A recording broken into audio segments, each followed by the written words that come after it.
और जब मैं प्राइम मिनिस्टर साहब से मिल रहा था पापुआ न्यू गिनी में, पीएनजी में, और जब मेरी उनके साथ मुलाकात हो रही थी वहाँ पर, तो उस मुलाकात में मैंने उनसे पूछा, सुनो ध्यान से, अभी कुछ मत करो, सुनो ध्यान से। तो मैंने उनको पूछा, मैंने कहा आपने हमारे देश के प्रधानमंत्री जी का स्वागत किया तो मैं आपका शुक्रगुजार हूँ इस चीज़ के लिए भी। उन्होंने कहा कि बहुत लोगों ने मुझे पूछा कि तुमने पैर हाथ क्यों लगाए। उन्होंने कहा कि मैं एक पवित्र आत्मा से भरा हुआ क्रिश्चियन हूँ और मेरे जीसस ने मुझे झुकना सिखाया है।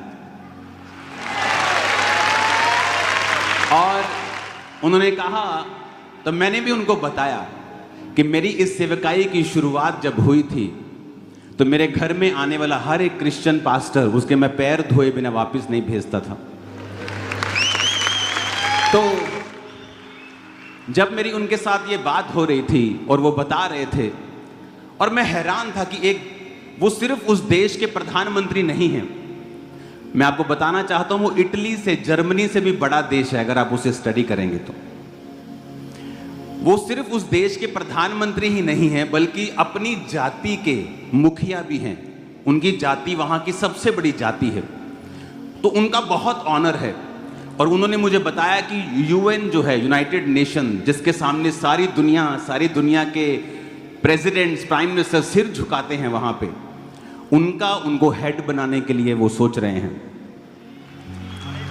यूएन का।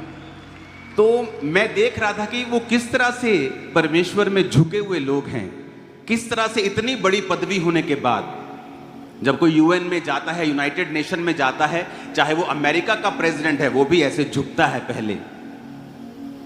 आप कभी वीडियोस देख लेना, चाहे इंडिया से कोई जाए, चाहे कहीं से जाए। तो मैं देख रहा था कि एक पवित्र आत्मा से भरा हुआ व्यक्ति प्रधानमंत्री की पोस्ट पे है, अपनी जाति का मुखिया है, और दूसरा अब दुनिया के सबसे बड़ी सीट पर वो बैठेगा, क्योंकि जीसस ने कहा जब तुम अपने आप को हम्बल करोगे मैं तुम्हें ऊंचा करूंगा।